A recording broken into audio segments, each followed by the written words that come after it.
called me out from the dark. Now I'm running into your light. You've changed my crying into dancing. My lips shall praise you now.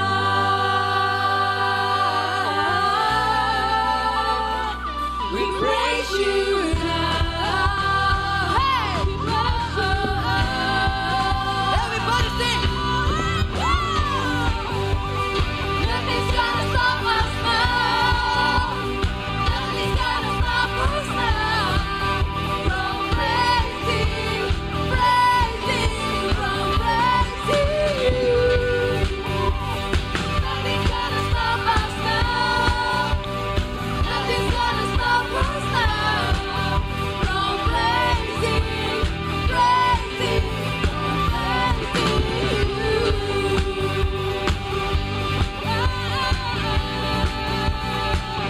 we praise you now.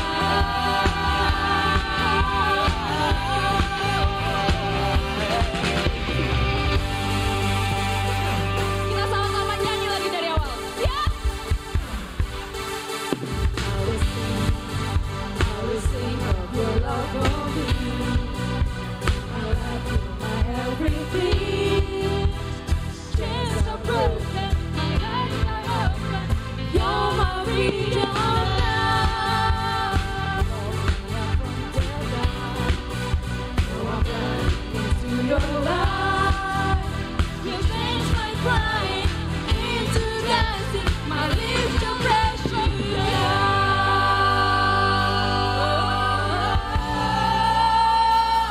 We praise you now. Everybody sing.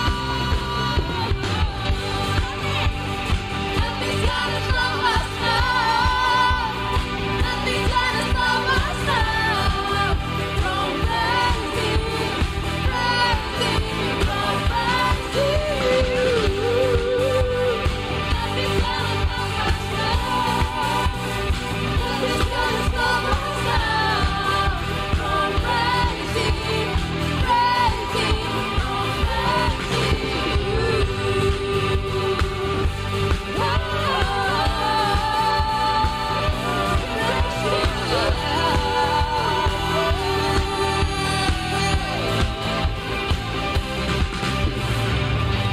Mana tepuk tangan buat Tuhan.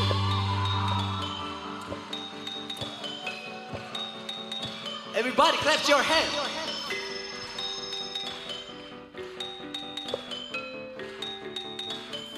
I'll praise you forever. I'll praise you forever. We praise you, forever. With everything in me, praise the name of Jesus. I'll praise you forever. I'll praise you forever. I'll praise you forever. With everything in me, praise the name of Jesus. I'll praise you forever.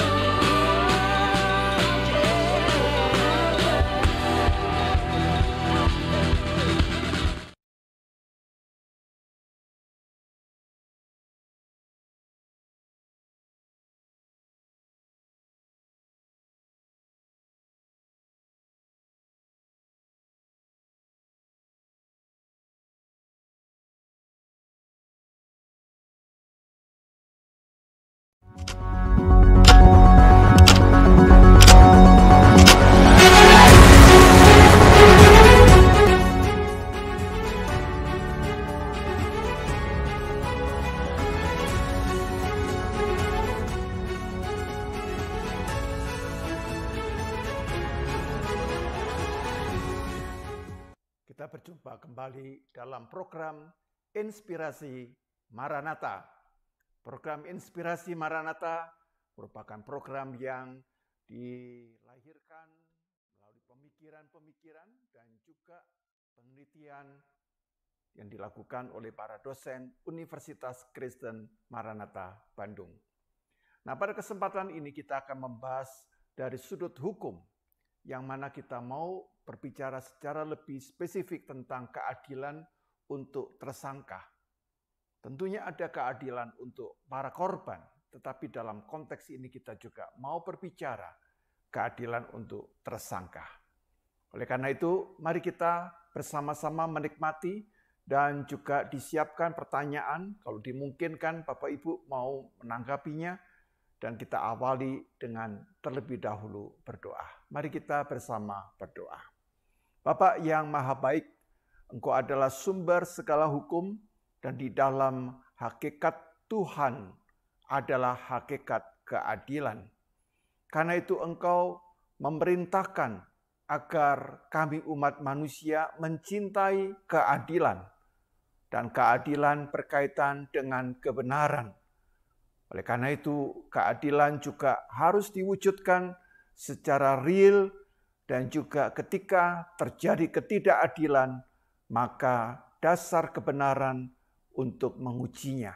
Bapa yang Maha Baik, mampukan kami menjadi pribadi yang menegakkan keadilan melawan segala bentuk ketidakadilan, bahkan juga kami menjadi orang-orang yang mampu menempatkan secara objektif di dalam setiap kasus, sehingga kami tidak menempatkan kasus dari sudut subjektif kami atau dari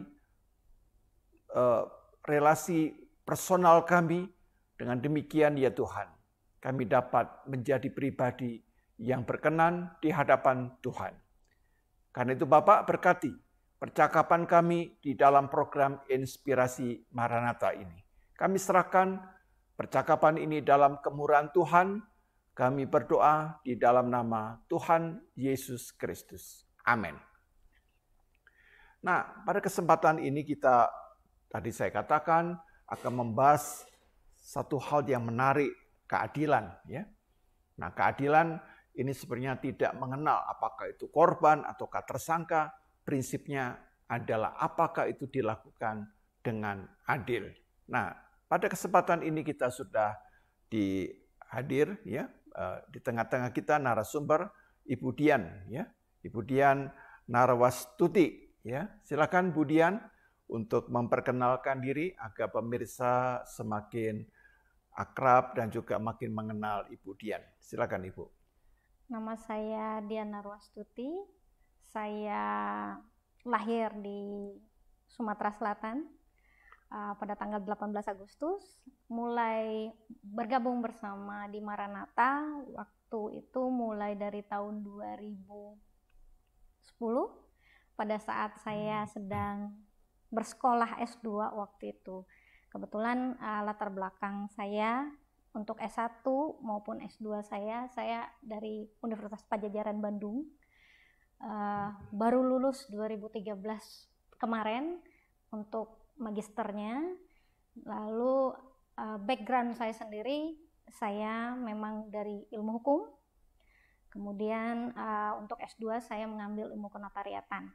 Untuk di Maranatha sendiri saya mengampu mata kuliah hukum pidana, hukum acara pidana, dan juga hukum kekayaan intelektual, membantu teman-teman yang lain. Ini sudah tahun saya yang ke-7 menjadi dosen tetap di Maranatha. Sepanjang pengalaman saya di Maranatha, saya senang boleh bergabung di sini, boleh mengasah diri saya sendiri bersama dengan mahasiswa, bersama dengan rekan-rekan koleha. Saya makin merasakan panggilan saya bahwa untuk belajar tentang seni keadilan atau belajar tadi untuk patuh pada keadilan Tuhan itu tidak hanya terjun di masyarakat secara langsung menegakkan hukum, tetapi juga dengan mempersiapkan kaum muda, para mahasiswa kita untuk mempelajari seperti apa sih sebetulnya yang dialami oleh masyarakat hari ini, karena sebetulnya Indonesia bukan kurang dengan orang-orang pintar. Tapi jujur dari angkatan saya sendiri, saya makin merasakan ada degradasi tentang keadilan, sehingga kali ini saya sungguh berterima kasih boleh menyuarakan sedikit opini saya tentang bagaimana seharusnya keadilan itu ditegakkan, bagaimana bentuk keadilan itu seharusnya diamalkan sebagai tadi yang Bapak Pendeta boleh sampaikan adalah bentuk cinta kita kepada Tuhan karena Tuhan sendiri cinta keadilan. Baik, Bu Dian, terima kasih untuk perkenalannya. Nah, kita akan membahas satu hal yang mungkin penting ya, supaya kita mempunyai cara pandang yang tidak sudah otomatis memandang dengan pertimbangan atau dari perkiraan, tapi kita ingin melihat keadilan itu harus bisa dibuktikan dengan benar, ya. Nah, ada alat bukti yang harus dipenuhi begitu. Nah, kita secara khusus berbicara mengenai tentang keadilan bagi tersangka. Ini sudah ada merupakan materi dalam bentuk jurnal ya, Review on the Rights to be Charged Fairly for Chances Suspect due to the Public Attention in Trial System Indonesian Law ya. Nah, baik Bu, izinkan saya menanyakan satu hal ya. Yang pertama adalah kehidupan sosial itu tidak bisa dilepaskan dengan hukum. Ya, dimanapun pasti kehidupan sosial berkaitan dengan hukum, dan itu yang ada di dalam bahasa Latin ya, ubi societas ya, ibi ius ya, sehingga diperlukan aturan hukum untuk mengatur kehidupan masyarakat guna terciptanya ketertiban umum ya. Nah, Ibu, apakah bisa dijelaskan ya lebih mendetail kaitan yang erat antara kehidupan sosial dengan hukum itu sendiri? Silakan Ibu. Jadi kehidupan sosial itu merupakan bentuk kehidupan bersama dalam satu masyarakat tertentu, pada waktu tertentu, dalam tempat tertentu pula.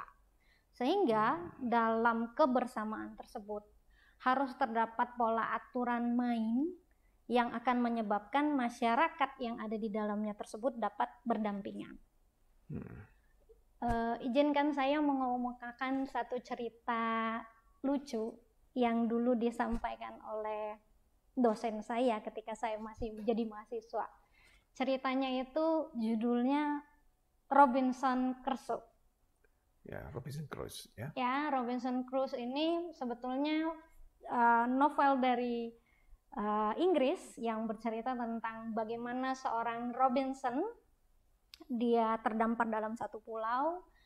Ketika dia hidup dalam satu kondisi di mana dia sendiri dan hanya ada dia di dalam tempat itu, dia tidak memerlukan hukum, dia tidak memerlukan aturan. Tapi di sisi lain, Robinson pun mengakui bahwa hidupnya itu hampa karena kehilangan satu bagian yang harusnya memang ada.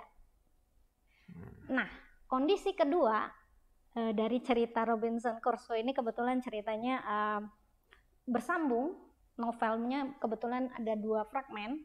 Fragmen keduanya adalah Robinson ini ternyata ketemu dengan satu manusia lagi di pulau tersebut yang juga terdampar terlebih dahulu, namanya Mr. Friday. Nah, Mr. Friday ini ketika berkumpul dengan Robinson, mereka merasakan bahwa kita tidak bisa seperti kita apa adanya ketika kita sendirian, tapi ada kondisi yang memerlukan aturan main supaya kita tidak diganggu hewan buas, supaya kita tidak ketinggalan memberikan sinyal supaya mereka bisa diselamatkan dari pulau tersebut. Sehingga ketika mereka bersepakat dengan aturan main tersebut, mereka bisa hidup berdampingan dengan baik dan mereka maju oleh karena aturan tersebut. Inti dari cerita Robinson Crusoe ini adalah kalau tidak ada hukum yang baik, maka masyarakat juga tidak akan pernah menjadi baik. Sebaliknya, masyarakat yang baik akan menimbulkan pula hukum yang baik.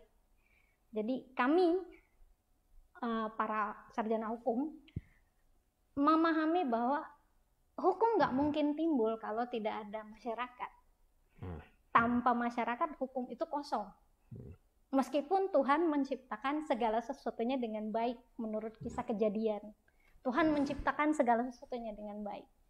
Tapi karena manusia punya kehendak bebas, apabila dia ada sendiri dan tidak ada masyarakat, it's okay, tidak berbicara aturan main. Tapi ketika dia bergabung dengan masyarakat, harus ada aturan main yang membuat mereka bisa hidup berdampingan dengan baik. Begitu pemahaman saya, Pak, terhadap kehidupan sosial dengan hukum itu sendiri. Jadi kita bisa melihat bahwa hukum ini bukan sesuatu yang ditambahkan, ya. Tetapi hukum ini merupakan bagian yang integral dalam satu kehidupan masyarakat. Ya. Semakin hukum itu ditaati dalam kesepakatan bersama, maka masyarakat ini bukan hanya tertib, tapi masyarakat ini juga akan dapat mengembangkan dirinya, mengaktualisasikan dirinya menjadi lebih bagus lagi, gitu kan? Ya. Tapi ketika produk hukum ini cacat atau kemudian ada pelanggaran-pelanggaran hukum, sehebat apapun masyarakat itu, pasti masyarakat itu akan mengalami hambatan untuk bisa meningkatkan dan mengembangkan dirinya. Betul, Pak. Karena itu hukum merupakan bagian yang kudus, ya. Karena itu di dalam Alkitab, di dalam firman Tuhan, hukum itu disebutkan bagian yang inti, ya. Allah memberikan sebelum manusia tentunya Allah menciptakan hukum alam. Jangan lupa itu, ya. Betul. Kalau tidak ada hukum alam, ya tidak ada kehidupan, ya, gitu kan? Tidak ada pembagian, tidak ada batas-batas. Ada batas-batasnya, apalagi ketika berkaitan dengan manusia. Dan kalau kita sudah bicara mengenai manusia, pasti ada sesuatu yang sangat kompleks karena di situ ada keunikan, ada kekhasan, ada karakteristik yang berkaitan dengan budaya, dengan bahasa, dengan kebiasaan, ya, dengan tujuan hidup, maka ini harus diatur oleh hukum, begitu, ya. Nah, Ibu, kalau saya lihat di dalam jurnal yang Bu Dian tulis, ini kan juga dalam konteks COVID-19, gitu, ya. Nah, maka situasi hukum yang dalam masyarakat sebelum COVID-19 yang lebih sifatnya lebih langsung, ya, lebih bisa. Sekarang itu kalau dengan COVID-19 itu banyak penyelesaian hukum itu secara online, gitu kan. Ya, sepertinya tuntutannya demikian. Nah, pertanyaan saya adalah di tengah-tengah kondisi COVID-19 tidak terelakkan, peradilan pidana dilakukan secara digital, gitu. Nah, Bu, Ibu sebagai seorang yang menggeluti hukum, ya, bagaimana Ibu menjelaskan atau melihat praktik, ya, dan pelaksanaan peradilan pidana yang mau diselesaikan dan ditangani secara online, ya, kira-kira bagaimana, Bu Dian? Ya, sejauh ini, Pak, saya bisa membagi praktek persidangan online di Indonesia itu ke dalam 3 fase. Fase pertama itu fase mimpi. Kalau saya boleh membahasakan dengan bahasa saya sendiri. Ini fase di mana orang itu hanya bercita-cita. Oh iya, kita mau menyelesaikan tuntutan perkara di pengadilan itu secepat-cepatnya, begitu ada kasus, langsung diadili, langsung dapat putusan, selesai masalah. Itu semua ceritanya mimpi. Karena sepanjang saya berkuliah sampai dengan hari ini, saya tahu di pengadilan, di tiap tingkat, mulai dari tingkat pengadilan negeri sampai dengan Mahkamah Agung. Kita itu tiap hari itu menunggak penyelesaian perkara itu pada masa sebelum era COVID, ya. Kira-kira 20-45%. 20-45%. Itu menunggaknya. Menunggak penyelesaian. Jadi dengan alasan belum cukup bukti. Di persidangan belum hadir sebagaimana yang dimintakan oleh Kitab Undang-Undang Hukum Acara. Sehingga penyelesaiannya yang sudah memakan beberapa tahapan pun jadi semakin lama lagi untuk diselesaikan. Maka tunggakan itu 20% sampai 45% per tahun 2020. Per tahun 2020. Oleh karena itu, kalangan penegak hukum, jaksa, hakim, kepolisian itu punya mimpi waktu itu. Bagaimana ya caranya? Ada satu persidangan di mana mungkin kita bisa tidak terbatas dengan ruang dan waktu, tapi kita bisa mengadili satu kejadian yang membutuhkan cepat sekali putusannya, kalau bisa hari ini, detik ini juga, meskipun dia jauh atau meskipun dia sedang sakit, bagaimana caranya supaya perkara ini tidak terus bertumpuk di pengadilan. Jadi fase pertama itu baru mimpi idealisnya, oh iya nanti dibuatlah satu peradilan yang bakalan online sifatnya begini-begini dan begitu-begitu. Jadi hanya mimpi. Nah, era 2020 kita kena COVID. Indonesia yang tadinya tidak menyangka dengan struktur demografis kita yang katanya di tropikal dan tidak mungkin, ternyata kena juga pandemi itu, membuat mau tidak mau peralihan sistem dari yang harusnya secara langsung, apalagi di pidana yang amat sangat klasik, cara penyelesaiannya harus berdasarkan dengan kehadiran dari para pihak ketika sedang persidangan. Maka ini dimunculkan dengan oke, kita mulai online kan pendaftaran sidangnya. Jadi ketika kasus itu dari kepolisian dibawa ke pengadilan, itu udah mulai pakai sistem online. Didaftarkan, masuk direktori. Nanti dari direktori diperiksa oleh ketua pengadilan tinggi setempat, oleh pengadilan tinggi setempat, oke, kita susun sidangnya secara online. Nanti untuk awal-awal, fase awal-awal, karena ini pidana, bisa mungkin para pihaknya tidak usah langsung bertemu dalam ruang persidangan dulu.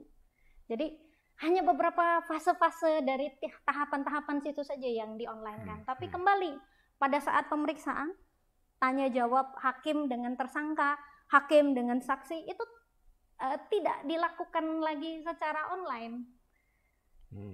Tapi harus dengan kehadiran. Jadi balik lagi hakimnya harus nanya, betul nggak ini seperti ini, seperti ini, seperti ini. Gitu. Nah, itu fase kedua, mulai geser sedikit. Nah, di awal 2021, Presiden waktu itu melihat angka persebaran pandemi di Indonesia cukup memukul. Jadi waktu itu mau tidak mau, kalau memang mau di-online-kan satu sistem peradilan itu, baiknya jangan setengah-setengah. Sehingga waktu itu muncul peraturan yang paling mulai duluan awal itu Surat Edaran Mahkamah Agung nomor 4 tahun 2020.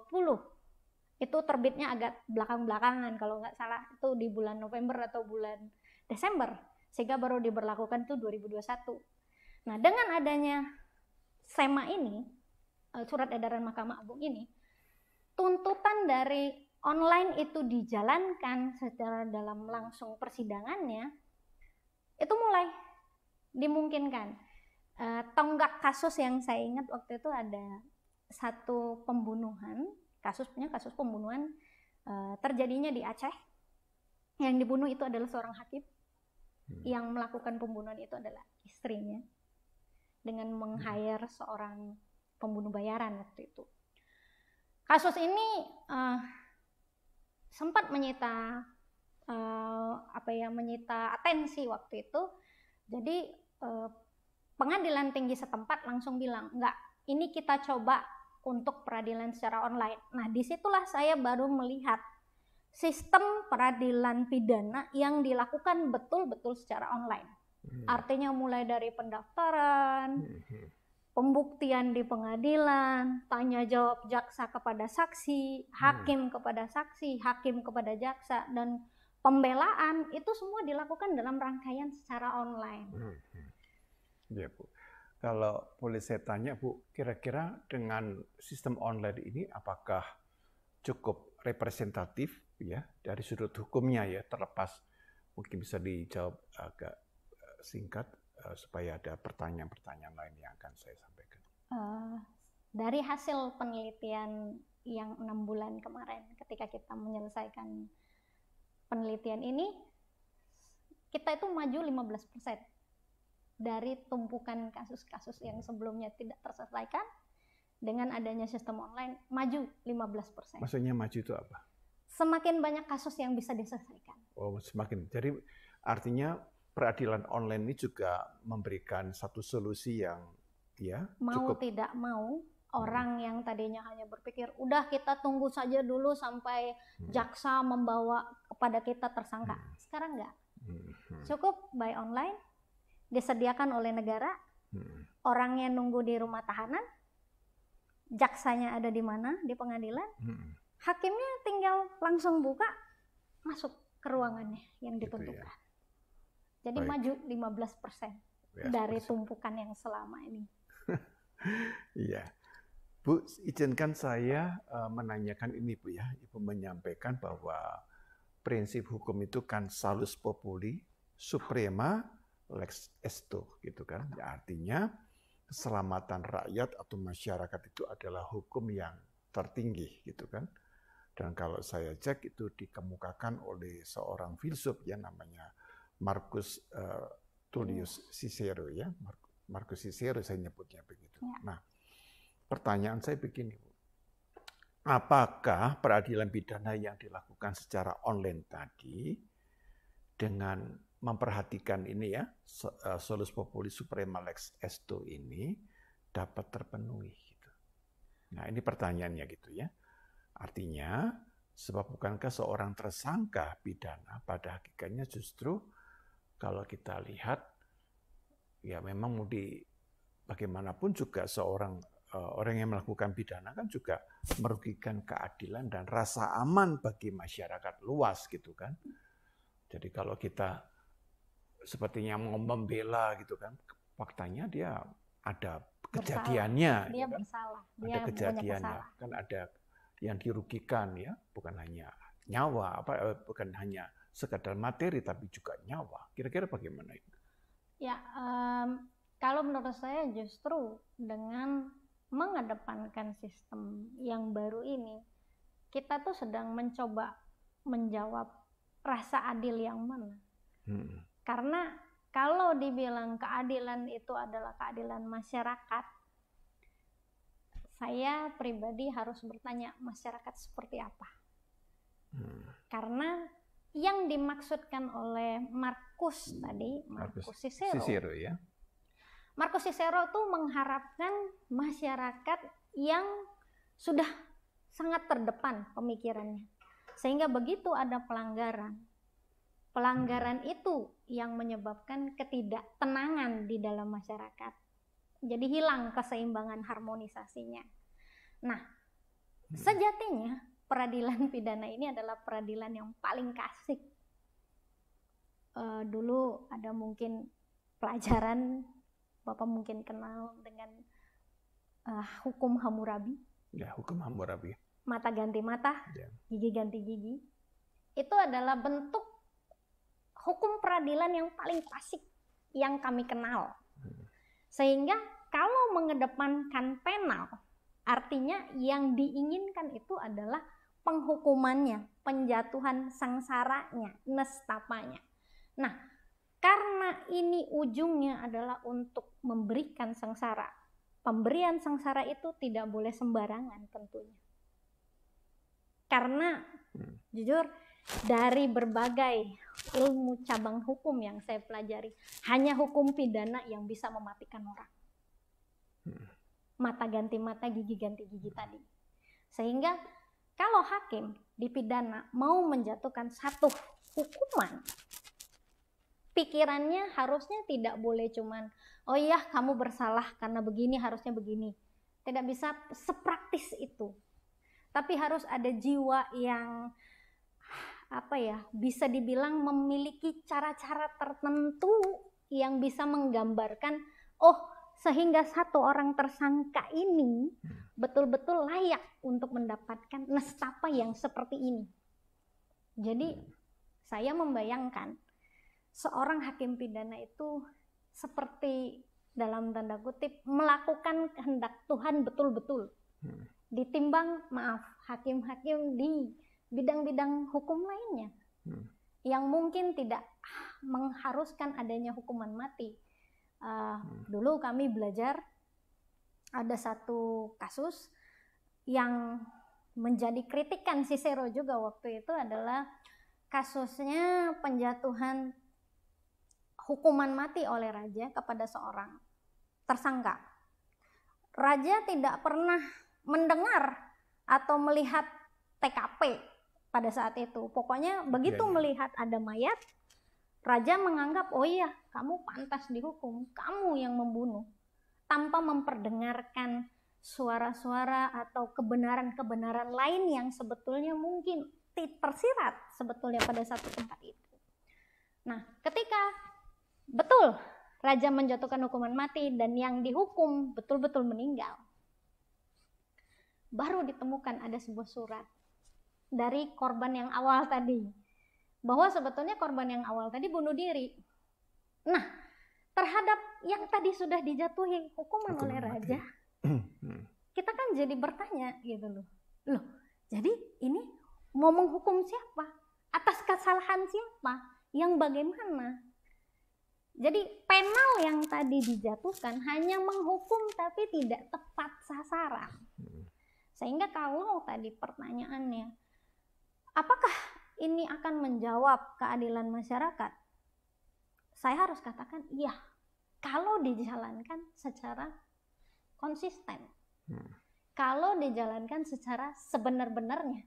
Karena keadaan pandemik yang memberikan kesempatan dulu hanya mimpi, hanya diidam-idamkan oleh penegak hukum tuh, bisa nggak satu peradilan pidana yang ideal itu terjadi? Sekarang terjawab, bisa dilakukan secara online tanpa harus membahayakan nyawa si hakim sendiri.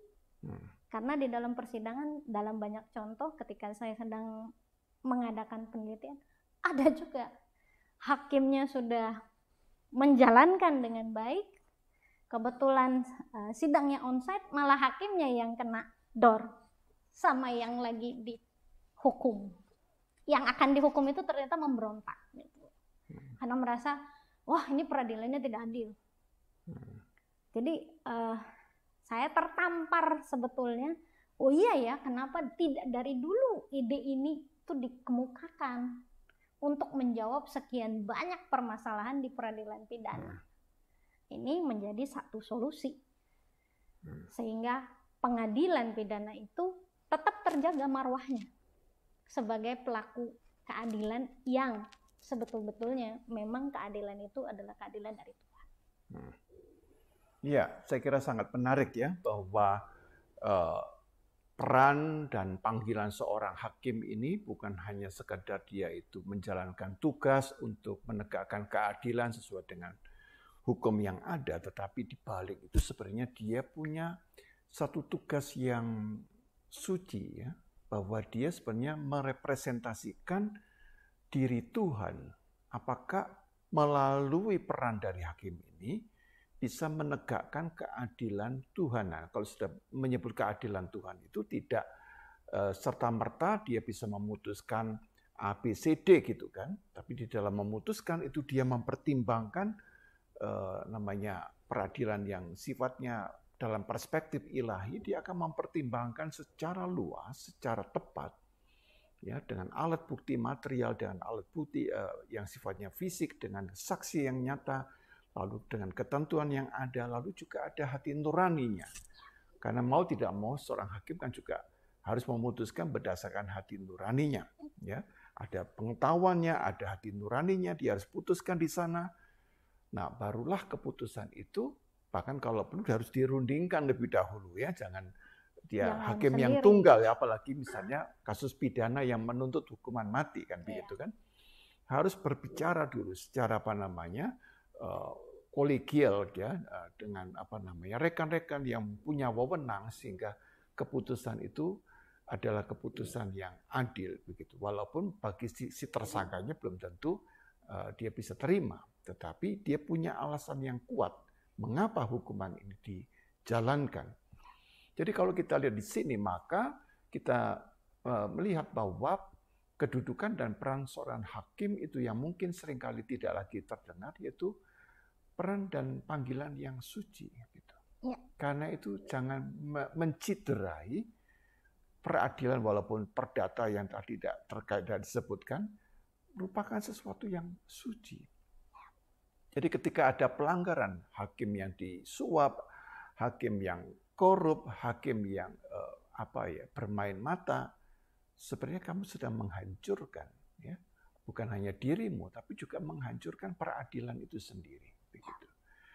Nah, Ibu Dian, kalau dalam konteks ini ya, misalnya, apakah dijamin ya, misalnya ini jaminan, seandainya suatu persidangan dalam pengadilan yang dilakukan secara onsite, ya, anggota masyarakat yang hadir kan yang tadi Ibu sebutkan itu online juga bisa melakukan penekanan, tapi onsite juga melakukan penekanan. Sebenarnya apakah bisa diatur ya satu peradilan itu supaya orang-orang yang datang itu tidak bisa menekan hakim gitu ya? Kan harusnya ada peraturannya kan gitu kan? Tidak boleh semua orang masuk di peradilan. Lalu selama di peradilan kan juga ada tata caranya. Ya, saya sendiri pernah mengalami kondisi seperti itu. Ya, ketika saya membela gereja, karena saya ditunjuk oleh hakim untuk mewakili gereja. Nah, di sana selama proses peradilan berjalan, ya, peserta yang ikut itu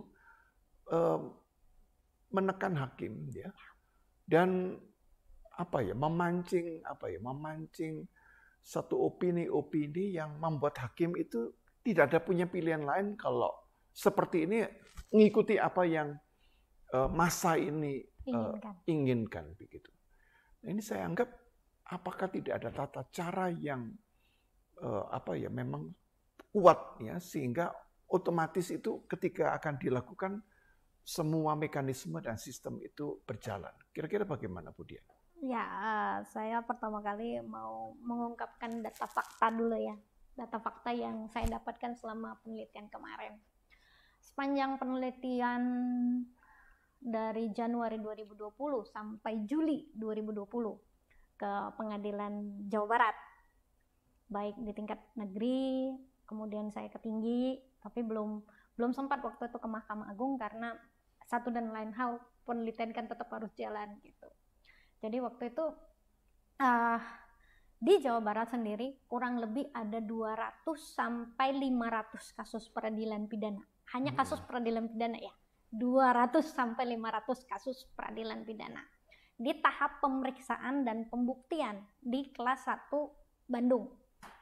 Dari kasus-kasus itu ada 20 sampai 30 kasus yang menarik. 20 sampai 30 kasus yang sangat menarik atensi masyarakat. Jadi setiap kali sidang, apapun, dimanapun, pasti masyarakatnya datang semua. Tumplek.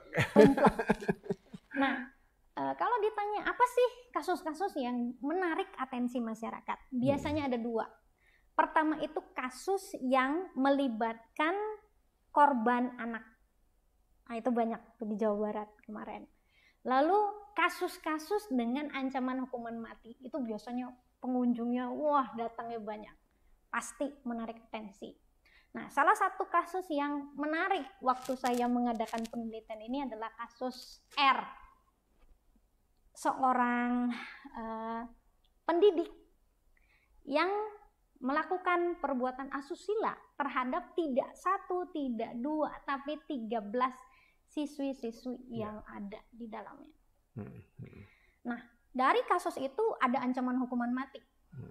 Dan ketika kasus itu sedang jalan, semua orang tertuju untuk menonton itu.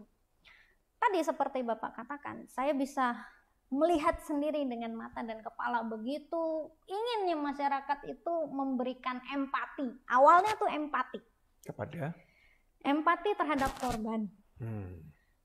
Berusaha mempengaruhi tadi para hakim. Ayolah Pak Hakim, jatuhkan saja hukuman yang seberat-beratnya.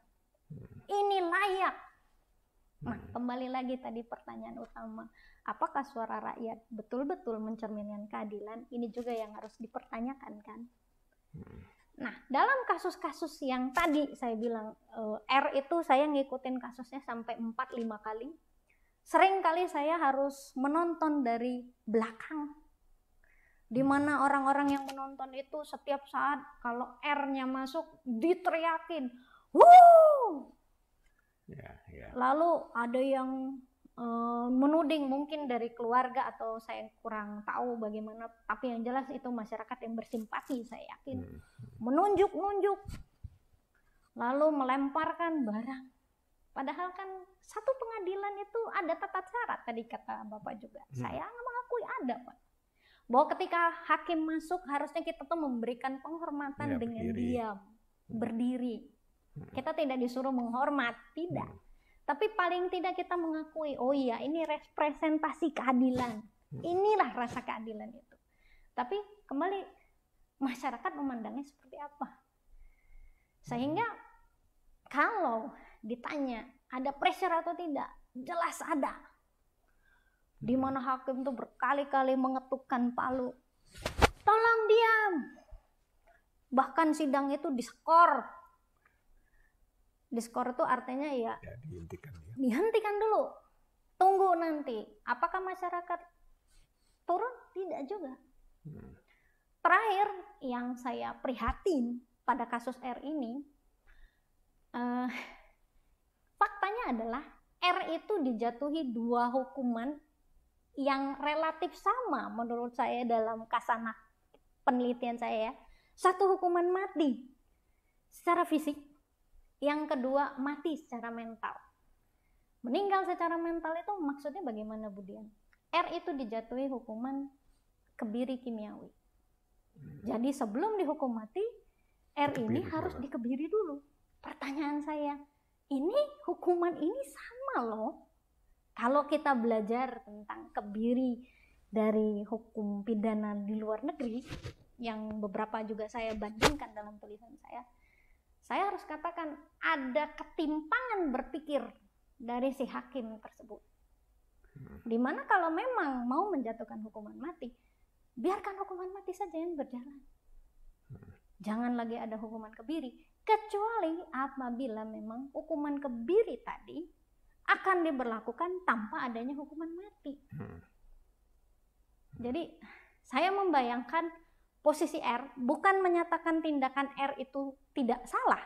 Saya juga prihatin kenapa begitu tega seorang pendidik, seorang pengajar yang harusnya melindungi siswinya malah melakukan hal yang begitu tercela. Saya secara pribadi kalau memang mau dihukum mati secara fisik, lakukan saja. Tidak perlu secara mental. Ingin menunjukkan apa? Toh hukuman yang tadi saya sebut sampai sekarang masih ditentang juga oleh Ikatan Dokter seluruh Indonesia. Tidak mau melakukan kebiri kimiawi. Jadi kan pertimbangan hakim ini menurut saya bablas. Karena hanya mendengarkan suara-suara yang mungkin pada saat itu yang saya saksikan sendiri begitu ribut, begitu ingin kalau boleh mungkin masyarakat dilepas, mungkin pengen nonjok, pengen menghakimi sendiri si R pada saat itu. Saya bahkan menghentikan di pemeriksaan keberapa begitu, kalau saya nggak salah tuh ada ahli satu diundang waktu itu, saya berhenti sampai beliau. Karena saya bilang, saya nggak sanggup ngikutin sidangnya, terlalu ribut, saya bilang. Saya juga mau mengadakan penelitian, nanti kasihan saya ikutin sajalah dari catatan paniteranya, saya bilang. Oh, nggak apa-apa, Bu. Karena memang waktu itu penelitian relasinya cukup baik dengan pengadilan kelas 1 Bandung. Beliau mengatakan, kalau memang ingin melihat, ya seperti inilah kondisinya, Bu. Kalau ditanya ada tidak aturan mainnya ada. Tapi masyarakat dalam kerangka empati yang salah tadi, jadi mau tidak mau mereka yang seperti ingin menggerakkan hakim, gini loh hakim, gini loh jaksa, padahal biarkanlah dulu mereka bekerja. Jadi kalau saya tangkap begini ya, bahwa suara rakyat itu bukan suara Tuhan, itu yang ditegaskan ya, dalam bahasa Latin vox populi vox deo, itu tidak benar ya. Dan yang kedua, bahwa memberikan pada hakim atau jaksa itu melakukan tugasnya dengan tenang, justru di sanalah akan bisa mengambil keputusan yang dapat membuktikan satu keadilan yang pantas diberikan. Nah, saya garis bawahi kata keadilan yang pantas itu artinya apa?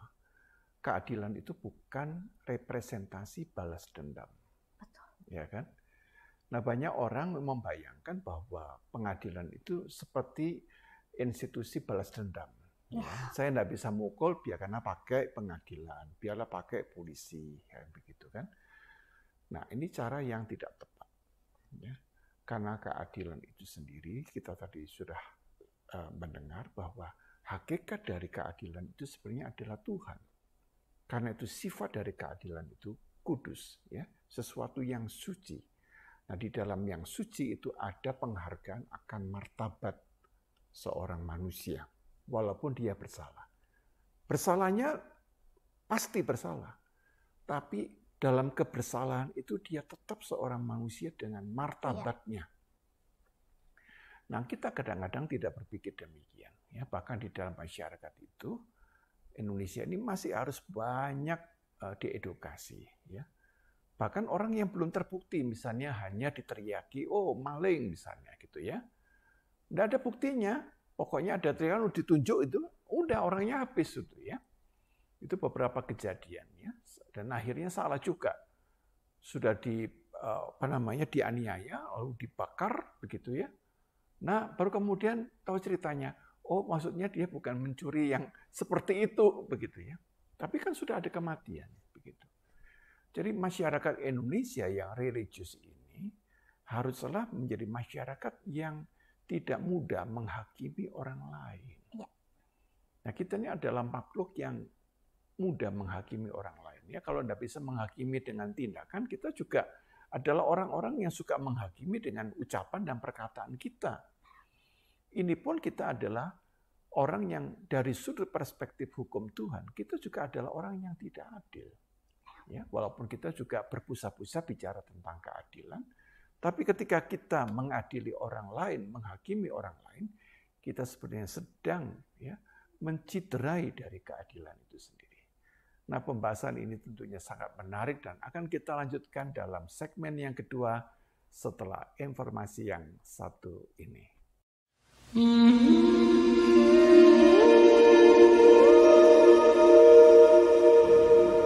Fakultas Hukum Universitas Kristen Maranatha.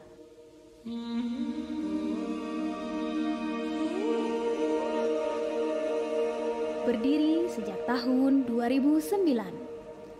Dengan visi menjadi fakultas hukum yang unggul dan berorientasi global pada tahun 2034, serta berperan dalam menumbuhkan tatanan hukum yang adil dan manusiawi, sehingga mampu meningkatkan pemenuhan martabat manusia berdasarkan kasih dan keteladanan Yesus Kristus.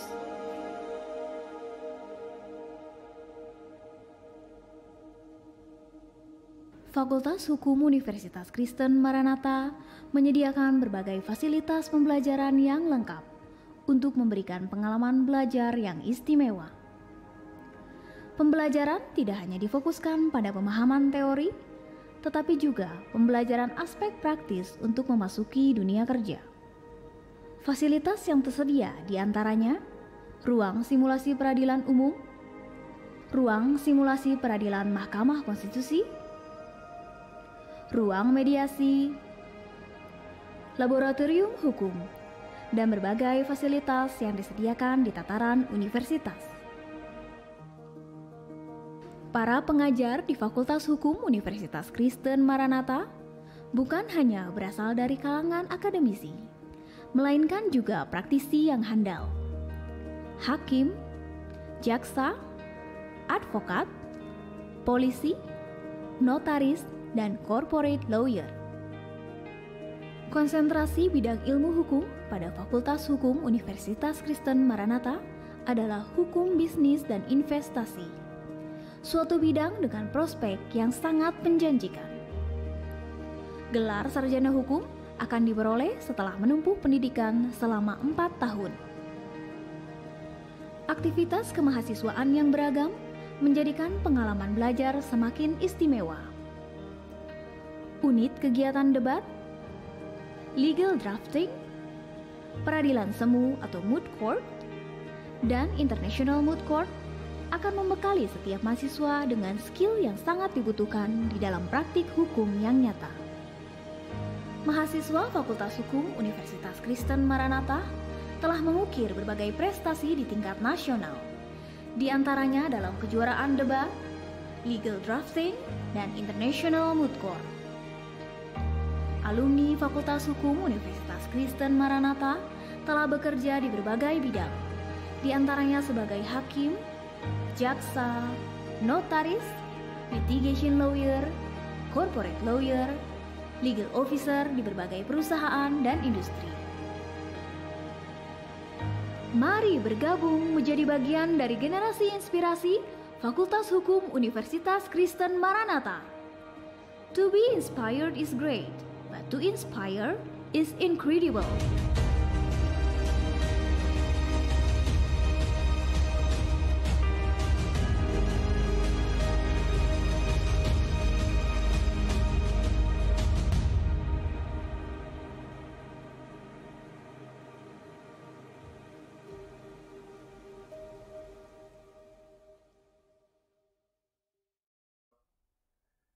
Kita kembali ke segmen yang kedua dengan topik tentang keadilan bagi tersangka bersama dengan narasumber kita Ibu Dian Narastuti.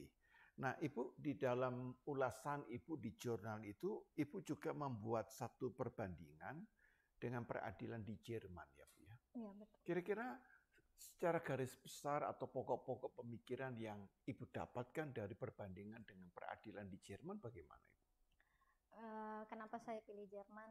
Jerman itu dari sisi peradilannya sebetulnya kita itu mengacu juga ke Jerman. Jerman kalau secara sejarah hukum memang pertama kali adalah bangsa yang mengkodifikasi hukum-hukum perdagangan, hukum-hukum penal yang ada di dalam masyarakat kemudian disusun. Dari Jerman kemudian karena kalah perang dibawa ke Prancis, dari Prancis dibawa lagi ke Belanda, dari Belanda disempurnakan baru nyampe ke Indonesia. Jadi sangat apple to apple. Kalau kita mau membandingkan itu kan harus sama ya, membandingkan apel ya harus dengan apel, nggak bisa membandingkan apel dengan buah lainnya. Nah, dari apa yang saya lihat dari peradilan Jerman, ini basisnya betul-betul kita selayang pandang, sempat juga ngobrol sama seorang jaksa di peradilan Jerman. Jadi Jerman itu mendasarkan peradilan pidananya itu sama dengan Indonesia. Dasar acuannya satu, konstitusi negara. Konstitusi. Ya, konstitusinya kalau di Jerman namanya the German Grundgesetz Constitution. Kalau di Indonesia ada UUD 45 amandemen. Nah, dari kedua konstitusi ini sama-sama mengakui bahwa negara berlandaskan atas hukum. Karena itu pengakuan terhadap hukum menjadi lebih stabil begitu ditarik ke lapangan-lapangan berikutnya. Perdata, pidana, tata negara, dan lain-lain sebagainya. Dengan kondisi Jerman yang sempat terpecah dari Jerman Timur ke Jerman Barat, kemudian disatukan lagi tahun 1990, ternyata konstitusi Jerman itu juga dipakai. Meskipun konstitusi ini dibuatnya tahun 49. Jauh sekali sebelum penyatuan itu. Nah, jadi dengan kondisi yang mirip, ada landasan hukumnya, kemudian kemiripan yang lain itu, kalau Jerman itu membagi sistem peradilannya ke dalam 5 jenis peradilan. Ada peradilan umum, ada peradilan perburuhan, peradilan administratif, peradilan sosial, dan peradilan mengenai masalah keuangan, termasuk masalah pajak dan kepailitan. Kalau di Indonesia kita juga punya 5, tapi 5 dengan pembedaan yang kalau peradilan kita tuh kenalnya peradilan umum, peradilan agama, peradilan militer, peradilan tata usaha negara dan peradilan khusus. Untuk peradilan khususnya pecah jadi 8 lagi. Jadi kalau dilihat nih, wah mirip ya. Nah, baik peradilan Jerman maupun peradilan Indonesia mengenal pengadilan yang berjenjang. Pertama kali itu pasti di tingkat negeri, kemudian tingkat banding, kemudian tingkat mahkamah kalau di Indonesia. Kalau di Jerman dibedakan 4. Tingkat distrik 1, tingkat distrik 2, kemudian tingkat tinggi, tingkat banding, lalu tingkat federal. Federal. Iya, karena negara Jerman itu ternyata dia republiknya republik federal. Jadi ada negara-negara bagian lagi di dalamnya. Mungkin di Indonesia disebutnya sebagai kabupaten atau gubernuran. Nah, kalau di luar negeri panggilannya kan negara bagian. Nah, dari tingkat-tingkatan tersebut dijelaskan kalau di Jerman ada yang namanya hukuman teguran dan penangguhan pidana. Jadi tidak otomatis satu perkara pidana itu langsung masuk peradilan. Tapi hakim itu lebih mementingkan, nih kita kasih teguran dulu ya. Untuk kejahatan-kejahatan tertentu yang sifatnya ya mungkin dia baru pertama kali atau coba-coba melakukan suatu perbuatan kejahatan, maka hakim tidak akan mempertimbangkan dia untuk langsung disidang. Tapi hakim memutuskan layak nggak? Orang ini menyesal nggak?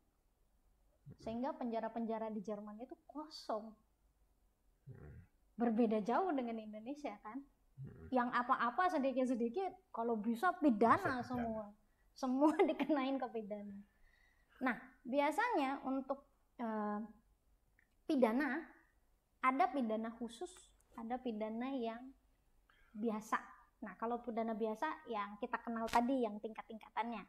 Sementara kalau pidana yang khusus, ini biasanya untuk kejahatan-kejahatan yang sifatnya sangat serius.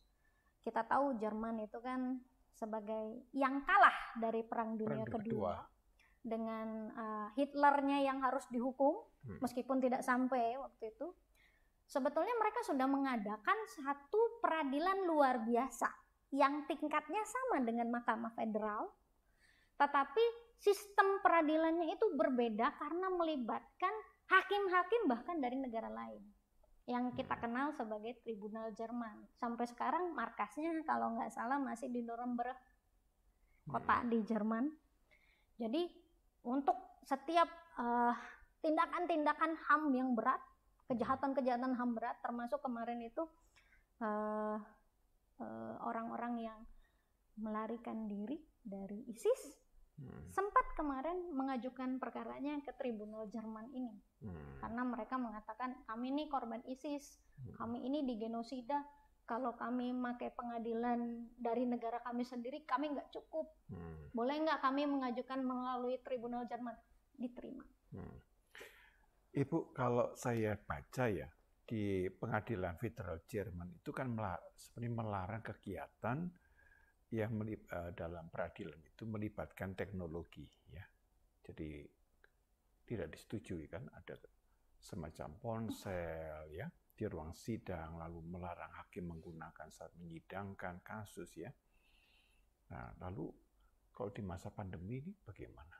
Sebetulnya dalam KUH pidana, saya sebutnya KUH pidana saja ya, karena Jerman dan Indonesia itu sama punya kodifikasi hukum pidana, sama-sama dinamai KUH pidana, cuman saya takut keceletot jadi nggak mau ngomong dulu. Nah, KUH pidananya itu terakhir itu dengan amandemen itu tahun 1975. Dia sudah amandemen tahun 1975 kemarin. Nah, dari amandemen itu sendiri sebetulnya ada persyaratan bahwa untuk kasus-kasus tertentu yang bisa diselesaikan dengan teguran dan penundaan, itu nggak perlu pakai sistem yang pidananya begitu. Teguran itu bisa dilakukan secara online. Itu yang saya lihat fenomenanya, dan juga dikuatkan oleh seorang hakim tadi yang mengatakan, oh kita kenal kok, untuk yang teguran itu bahkan tidak harus orangnya datang berbondong-bondong ke pengadilan, tapi cukup dengan diberikan semacam SMS. Dari SMS itu jelas pengadilan misalnya distrik kota ini memberikan peringatan kepada nama nomor KTP identitas ini karena sudah melakukan ini diberi peringatan 1. Itu tidak ada semacam sanksi apa bentuknya, hanya peringatan aja. Justru kalau orang Jerman tercatat pernah mendapat peringatan seperti itu, dia tidak boleh mendapatkan beberapa hak. Misalnya? Yang saya pelajari. Yang saya tahu banget itu hak untuk menjadi juri di dalam pengadilan. Jadi kalau dia pun mau mendapatkan SIM, karena dia sudah mendapatkan teguran, beberapa teguran, atau misalnya 1 poin dari teguran, tapi poinnya besar, itu kemungkinan SIM-nya tidak akan keluar. Sehingga orang Jerman malu sekali kalau dapat surat teguran itu. Sangat berbeda ya dengan budaya Indonesia ya. Sampai saya bilang, wah kalau ini bisa dilakukan ke Indonesia, alangkah bahagianya. Kita nggak perlu capek-capek nih. Cukup orang yang merasa malu, cukup orang yang merasa, oh enggak, saya nggak boleh seperti ini. Maka dia akan patuh. Dengan sendirinya dia patuh menaati. Asal budayanya juga mendukung, Ibu. Ya. Nanti ada orang mengatakan hanya peringatan aja kok. Nah jangan ya kan? sampai. Ya kan bisa terjadi demikian kan. Jadi ini kan harus didukung oleh wawasan dan kesadaran bahwa peringatan itu sebenarnya sudah cukup berat gitu. Ya. Membuat budaya malu gitu kan. Tapi seringkali orang diperingatkan kadang-kadang kalau dalam dunia kerja dapat SP1, wah SP1 aja kok. Belum SP2. Belum SP2. Kan begitu kan. Nah, ini yang saya kira yang juga harus dikaitkan juga bahwa budaya malu ini harus ditumbuhkan bahwa peringatan itu sendiri sudah merupakan sesuatu yang menampar. Ya. Satu sanksi sosial sebenarnya. Betul. Ya. Nah, Ibu, kalau saya tangkap bahwa sebenarnya saya baca ya ulasan Ibu itu intinya kalau boleh saya katakan ingin memperjuangkan prinsip hukum bagaimana praduga tak bersalah. Ya, karena prinsip hukum kan harus seperti itu. Praduga tak bersalah.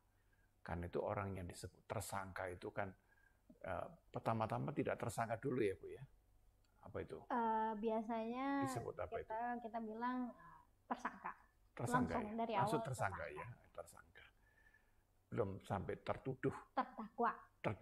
Nah, kalau terdakwa itu berarti kan orangnya sudah menerima surat dakwaan dari jaksa. Berarti jaksanya udah nuduh dan kamu tertuduh. Nah, tertuduh itulah terdakwa. Begitu ya. Jadi intinya adalah supaya ada asas praduga tak bersalah terhadap seorang tersangka dalam hal ini. Nah, Ibu Dian, kalau saya juga tangkap, mengkhawatirkan praktik persidangan di media itu akan berujung pada persidangan oleh pers, ya, yang berpotensi menimbulkan contempt of court, ya. Nah, Ibu, jika demikian, apa yang harus dilakukan ya, agar peradilan ini dapat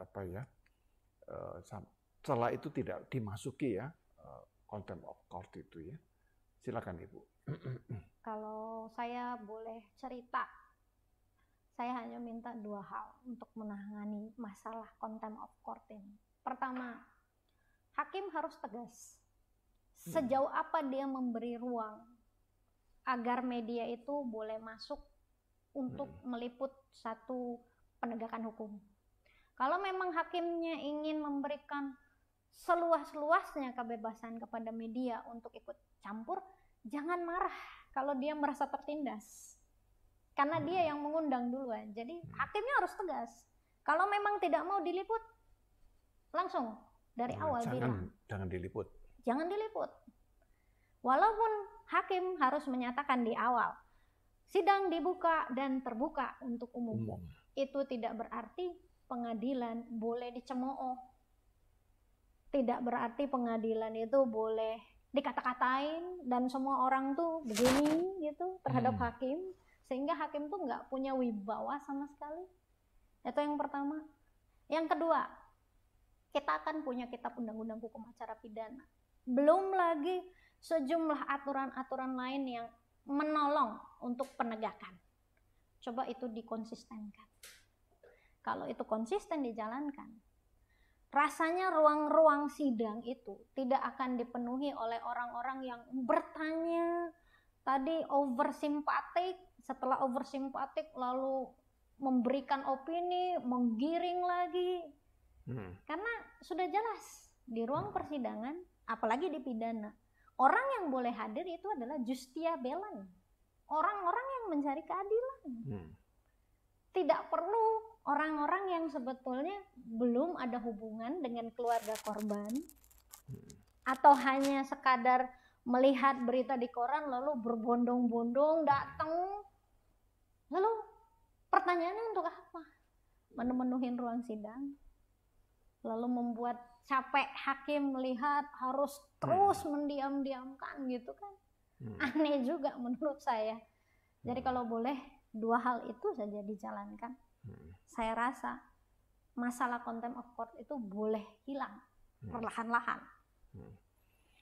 Kalau di dalam peraturan persidangan ya Bu, apakah tidak ada satu ketentuan bahwa aparat keamanan ya, apakah ini juga polisi ya tentunya, bisa mengambil tindakan tegas ya terhadap peserta persidangan yang tanda petik itu menghina persidangan ya, misalnya meneriaki hakim, mencemooh ya, bahkan juga mulai melempar-lempar barang, melakukan sesuatu ya, tindakan tidak pantas ya.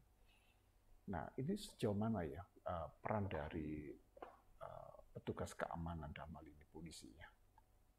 Petugas keamanan itu pasti ada, panitera itu ada, petugas teriak panitera itu, panggil panitera namanya kalau kita sebut, itu adalah mandornya yang jalan-jalan.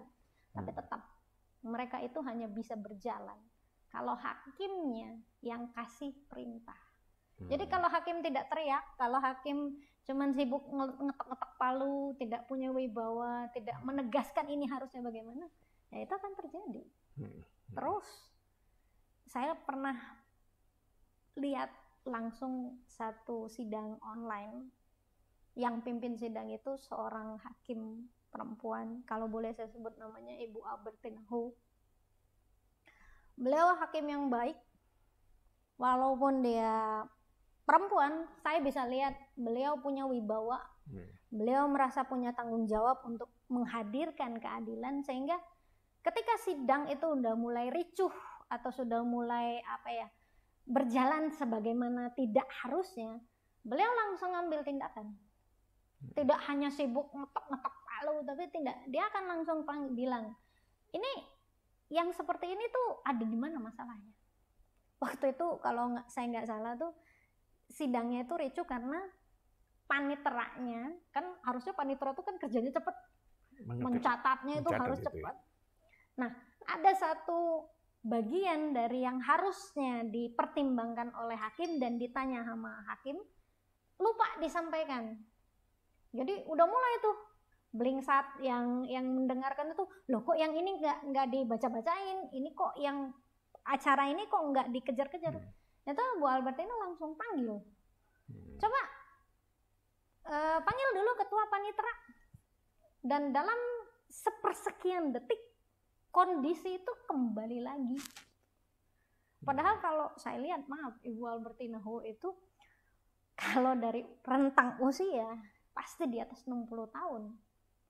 Tapi begitu beliau membuka suara, jujur saya sendiri yang hanya melihat dari layar waktu itu, saya bisa merasakan bagaimana beliau berusaha membawa sidang itu kembali kepada marwah keadilannya, sehingga nggak ada yang berani main-main. Bukan karena Ibu Albertina itu galak, tidak, tapi orang merasakan, oh iya, ibu ini ada wibawa dan tidak bisa loh sidang ini main-main dicemooh. Itu sayang sekali cuman satu ya, padahal saya yakin di Indonesia banyak hakim-hakim yang baik. Cuman karena kebetulan waktu itu saya boleh menyaksikan, nih Bu, lihat nih, Bagaimana hakim ini Ibu bandingkan dengan hakim-hakim lain. Saya langsung, iya ya, langsung beda ya. Semua orang tuh langsung memandang kepada beliau dan yakin, ini loh representasi keadilan. Ya, kita makin melihat ya bahwa peran seorang hakim bukan hanya karena dia seorang sarjana, seorang mungkin berpendidikan tinggi, tetapi apakah hakim ini mempunyai karisma? Ya. Nah, karisma bagi saya itu akan lahir kalau dia mempunyai satu spiritualitas. Ya. Nah, spiritualitas itu berkaitan dengan sesuatu yang cukup kompleks ya. Kemurnian hatinya, ketulusan hatinya, ya, cintanya akan keadilan, objektivitasnya, ya, dan yang ketiga tentunya juga relasinya dia dengan Tuhan, karena dia tahu bahwa dia adalah seorang pelayan keadilan dan dia harus pegang itu dan dia mengandalkan kepada kewibawaan Allah, ya, kewibawaan Tuhan. Nah, kita akan lanjutkan pada segmen yang ketiga setelah informasi yang satu ini. I tell my problems how big my God is. Nothing's beyond him. His name is Jesus. Shalom Bapak Ibu dan teman-teman mahasiswa. Saya Eugenia Graciela akan membawakan pengumuman sepekan minggu ini. Yang pertama, saksikan Inspirasi Maranatha setiap hari Senin pukul 7 malam di platform YouTube Ice Dream Studio. My God has got this. He's my provider. He'll never leave us. The enemy's under my feet. The enemy's under my feet. I praise you 'cause Lord I believe that Jesus set me free. Teman-teman mahasiswa dan rekan-rekan saudara yang ingin mendengarkan renungan dapat disaksikan setiap paginya melalui Instagram Badan Pelayanan Kerohanian Universitas Kristen Maranatha. Untuk teman-teman mahasiswa, Bapak Ibu dan rekan-rekan yang rindu melayani, Bapak Ibu dapat mendaftarkan diri melalui nomor WhatsApp yang tertera di layar.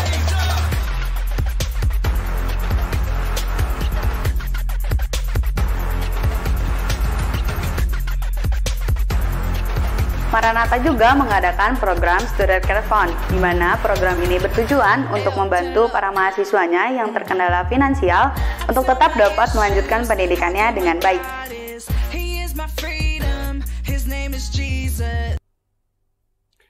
Kita kembali ke segmen ketiga, segmen penutup.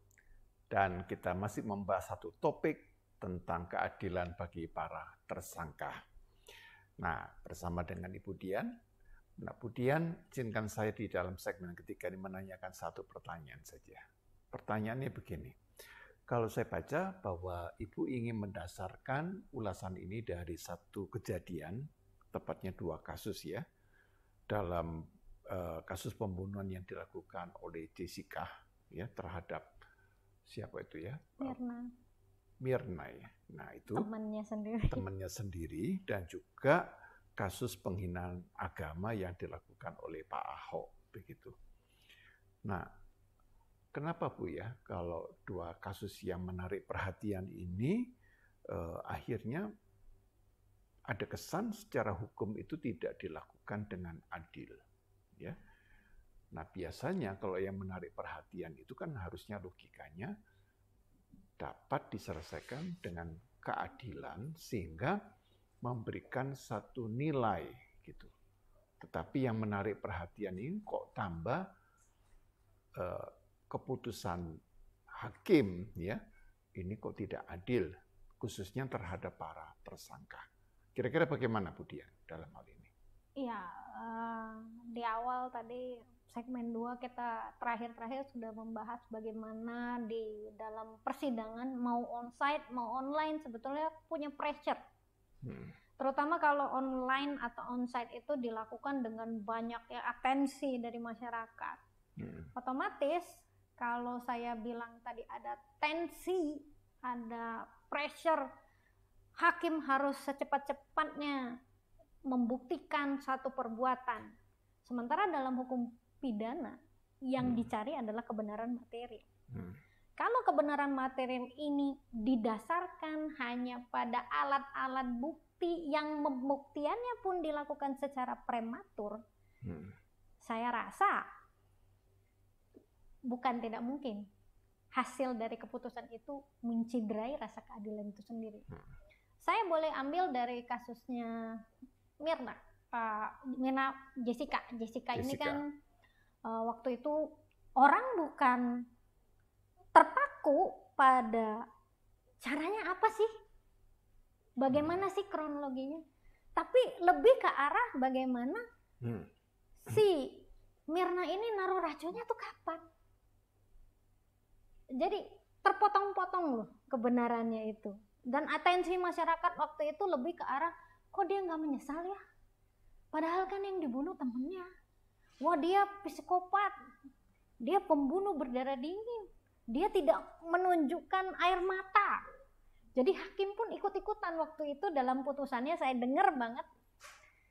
Sampai bunyinya begini, karena tersangka tidak menyesali perbuatannya, maka saya jatuhkan hukuman 20 tahun penjara. Kan kok seperti ini jalannya satu pengadilan?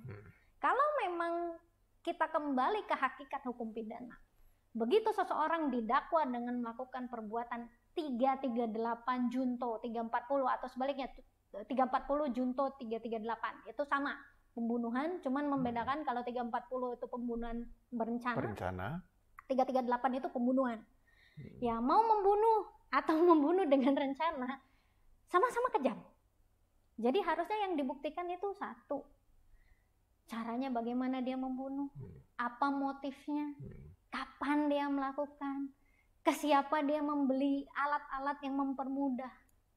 Tapi hakim gagal berdasarkan bukti-bukti CCTV yang kemudian diakui bahwa itu bukti CCTV yang sudah dipotong-potong, diedit ya, dieditnya juga oleh siapa kita nggak pernah tahu. Sehingga ketika ditanya, ini jadi betul nggak Jessica itu yang melakukan? Harusnya kan itu yang dijawab. Tapi malah orang lebih ke atensi, ayo kita lihat dulu Jessica menangis, menyesali perbuatannya, baru kita maafkan. Lah, kan jadi salah gitu loh arah penegakan keadilannya ini. Dalam kasus Pak Ahok, berjilid-jilid orang berdemo. Hanya untuk mendengarkan betul nggak Pak Ahok waktu itu mengatakan hal yang melecehkan. Bukti-buktinya dipanggil satu ahli bahasa. Jadi kita belajar lagi bahasa Indonesia yang baik dan benar. Apa bedanya tanda titik dan tanda koma? Sampai bingung kita ini realisasinya bagaimana sih? Membuktikannya itu. Dipanggil lagi ahli yang membaca sudut muka. Jadi kalau dia lagi begini itu tandanya dia tertekan, lagi marah. Jadi Pak Ahok itu selalu digambarkan sebagai orang yang emosional bahkan ketika sidangnya. Maka dengan itu hakim memutuskan top 5 tahun. Kan jadi bingung kita. Sangat asumsi yang prematur. Saya orang awam, tapi prinsip saya begini. Dalam memutuskan sesuatu yang bersifat pidana, berarti kan kriminal ya Bu ya. Itu harus ada kebenaran material. Nah, material itu merupakan sesuatu yang bisa diperiksa, ya, diperiksa, dilihat oleh mata, diperiksa oleh laboratorium, atau diperiksa oleh orang yang ahli dan memang membuktikan. Nah, pertanyaan saya kan sederhana aja. Mengapa di dalam dua kasus ini kebenaran material itu diabaikan? Kalau itu prinsip yang paling sederhana, di mana saya juga bukan orang yang belajar hukum, tetapi secara gampang, misalnya pembunuhan berencana, kan kita harus membuktikan bagaimana perencanaannya, bagaimana, kan gitu kan. Lalu perencanaannya ini melibatkan siapa, kan begitu kan. Kan harus ada orang-orangnya. Nah, lalu orang-orang ini dipanggil, dan kalau perlu kemudian dia harus mengucapkan sumpah, di bawah sumpah, bahwa apa yang disampaikan ini adalah benar, gitu kan. Nah, tapi mengapa ya hal yang seperti ini tidak bisa terjadi? Jadi kalau saya menangkap ini bisa terjadi, yang hebat ini adalah masanya, atau yang kedua adalah problemnya pada hakimnya. Komplikasi dari keduanya. Jadi kan di situ kan. Jadi masanya juga adalah masa yang membawa-bawa perasaan sentimen, ya.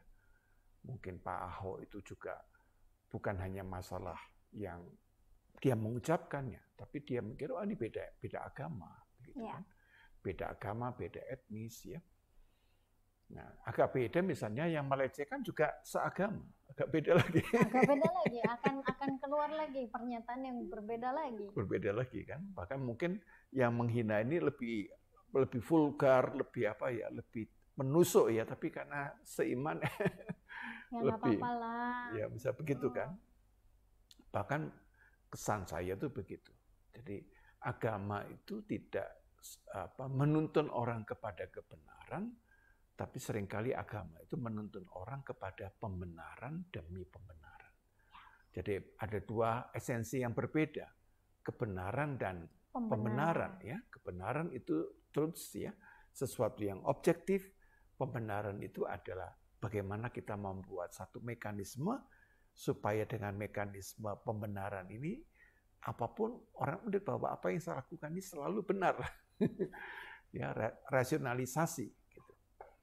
Nah, ini yang harus kita ingin lakukan bagaimanapun. Pertanyaan saya terakhir, apa yang Ibu ingin sampaikan supaya masyarakat dan hakim ini yang mengalami komplikasi-komplikasi ini, sehingga mereka dua-duanya juga mencederai keadilan itu sendiri. Kalau kita mencederai keadilan, kita kan sebenarnya sedang melawan Tuhan. Karena Tuhan itu kan sumber Keadilan. Hukum dan keadilan, begitu kan. Nah, lalu kira-kira sebagai seorang yang menggeluti hukum, kira-kira Ibu memberikan pemikiran apa supaya keadilan itu dapat ditegakkan, ya? Dan pribadi-pribadi ini, khususnya saya tidak menyuruh masyarakat. Kalau masyarakat sudah tidak bisa saya ngomong, ya, karena ngomong orang banyak. Tapi yang saya bisa katakan adalah bagaimana seorang hakim. Kira-kira bagaimana? Buat para hakim, pasti bapak-bapak, ibu-ibu yang juga sudah mungkin jadi jaksa, jadi pengacara, bahkan jadi notaris. Ini sebenarnya lebih luas lagi. Kalau kita boleh ingat cerita, dulu ada banyolan yang pernah disampaikan oleh guru filsafat saya. Guru filsafat saya bilang, di surga tidak ada orang hukum. Di surga tidak ada orang hukum. Lalu orang hukum ini meninggal dan diperbolehkan masuk ke dalam surga, sehingga surga itu gegap gempita. Pada saat dia ditanya, kenapa dia bisa masuk? Ya, saya hanya menjalankan hukum itu sebagaimana hukum itu harusnya. Dengan hati, dengan akal, dengan nurani, dengan pengetahuan. Sehingga itu membuat karakteristik saya itu adil. Jadi dari satu contoh banyolan ini, saya ingin mengingatkan kepada yang di sana mungkin sudah berprofesi dimanapun, tidak cuma hakim. Kembalilah kepada hakikat kita. Kita orang hakim, kita orang notaris, kita jaksa, kita representasi keadilan. Jangan pernah hanya karena satu kepentingan, main mata, gelap mata, menciderai keadilan itu sendiri. Dosanya bukan cuma di sini, tapi sampai ke yang punya keadilan dan hukum itu tadi. Karena Tuhan tuh menitipkan berat untuk orang-orang hukum, setengah kakinya sudah masuk neraka. Setengah kakinya itu sudah masuk neraka. Jadi kalau kita bermain-main lagi dengan keadilan dan hukum, kita itu lebih bejat daripada binatang. Karena binatang pun punya hukumnya sendiri dan tidak pernah mencelakai makhluk-makhluk di sekitarnya. Cuman manusia yang bisa tegas seperti ini. Saya teringat akan satu ayat di dalam firman Tuhan, ya, dalam Alkitab. Kita harus taat kepada Allah dan bukan kepada manusia. Maksudnya di dalam konteks ini, ketika kita berhadapan dengan keadilan, taatlah hanya kepada Tuhan, tetapi kita tidak harus taat, ya, kepada manusia yang menekan kita. Bahkan hakim pakai pakaian hitam sama seperti pendeta. Artinya apa? Orang yang siap mati. Nah itu harus diingat. Hakim yang menegakkan kebenaran itu memang sudah pakaiannya tuh hitam. Memang dia siap menjadi jenazah. Asal kebenaran dan keadilan itu ditegakkan. Nah, tapi ketika dia menciderai keadilan, maka dia juga harus siap. Hitam itu dia harus siap menanggung dosa yang tak terampunkan.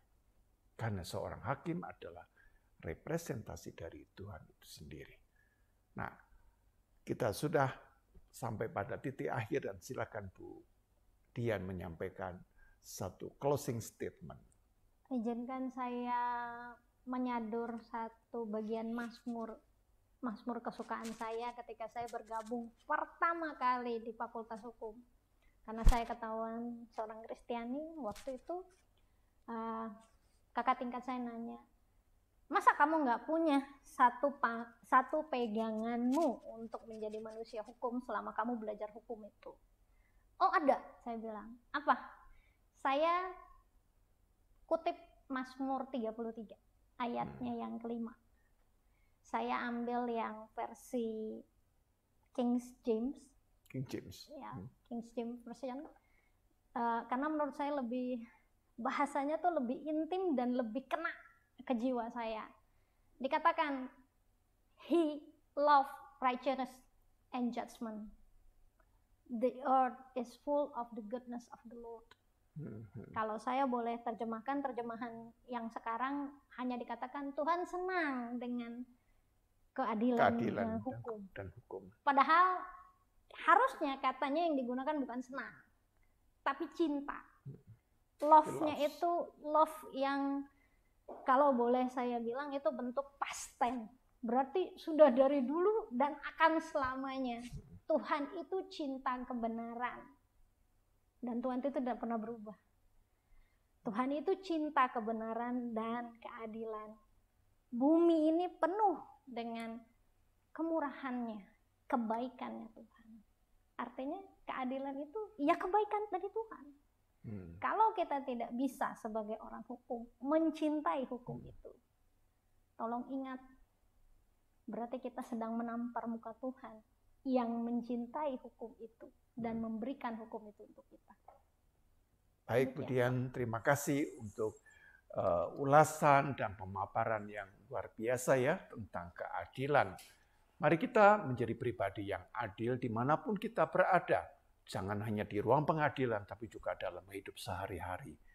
Dalam bersama keluarga, bersama pasangan, bersama anak-anak, bersama orang tua, ya, dan juga di dalam pekerjaan, di dalam relasi-relasi kita. Mari kita akhiri dengan doa. Mari kita bersama berdoa. Bapa yang Maha Baik, sumber segala kebenaran, dan Engkau sendiri adalah sang penentu dari keadilan itu. Biarkanlah kami hidup semata-mata dari keadilan yang Engkau nyatakan. Oleh karena Engkau Allah yang mencintai keadilan dan hukum. Karena itu Bapa, biarkanlah kami sebagai setiap pribadi termasuk pada para hakim, para jaksa, para notaris juga benar-benar menghayati keadilan itu di dalam seluruh aspek kehidupannya. Sehingga di dalam hati dan batin mereka yang terdalam, mereka sungguh-sungguh hanya takut kepada Tuhan dan mempermuliakan Engkau melalui peran yang Engkau percayakan sebagai peran yang suci, sebagai seorang hakim, sebagai seorang jaksa. Bapak berkati setiap kami agar keadilan boleh kami praktikkan dalam hidup sehari-hari.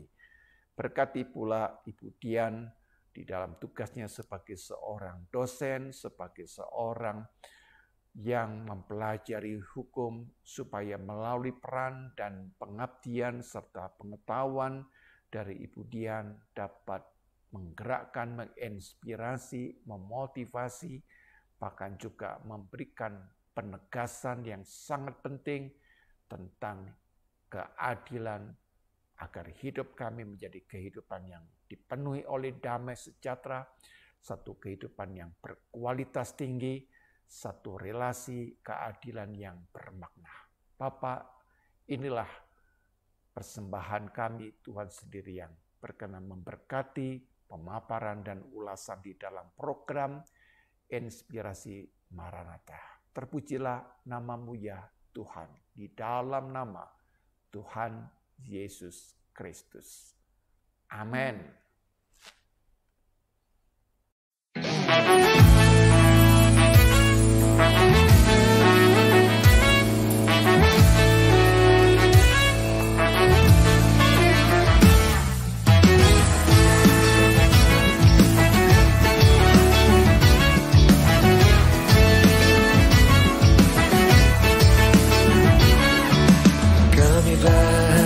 Ketika dikatakan mari pergi